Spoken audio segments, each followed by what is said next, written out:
un truc d'enfant qui le démangeait. Depuis plusieurs années, Pierre Ninet est sans doute l'un des acteurs français les plus prolifiques du cinéma. Après avoir été pensionnaire de la Comédie Française, il a acquis la notoriété en 2015 en incarnant Yves Saint-Laurent au cinéma, rôle pour lequel il a décroché le César du meilleur acteur. Détenteur de cette statuette très convoitée, comme elle le sera également le 25 février prochain lors de la 47e cérémonie des Césars pilotée par Antoine Decaune, il y a une chose que le comédien n'avait encore jamais fait avec, la mettre au feu. Et pour cela, il s'est senti pousser des ailes dans un aparté, dont il était l'invité, mardi 22 février.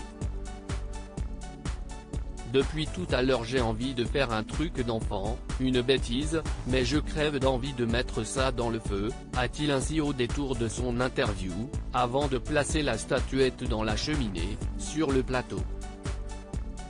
Regardez, est-ce qu'il va être noir ? S'est ainsi interrogé Pierre Ninet, provoquant l'embarras de Nathalie Lévy, la voix off, qui lui a sommé de retirer le César, prêté pour l'émission. De quoi pousser un peu plus le comédien à commettre sa bêtise.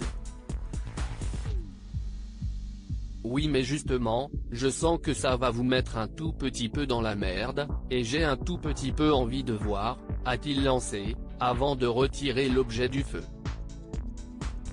L'hommage de Pierre Ninet à Gaspard Ulliel. Ravi de son expérience, Pierre Ninet a ainsi pu constater que le César est chaud et sent un tout petit peu le brûler, avant de s'interroger sur sa matière.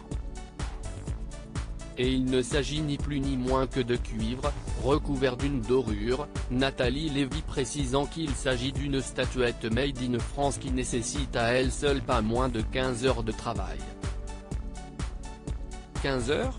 Mais si est juste le temps de la cérémonie, a ainsi plaisanté le comédien, qui a ensuite rejoint le fauteuil gris de l'émission pour rendre un bel hommage à Gaspard Ulliel, alors qu'il était interrogé sur leurs incarnations respectives d'Yves Saint-Laurent au cinéma.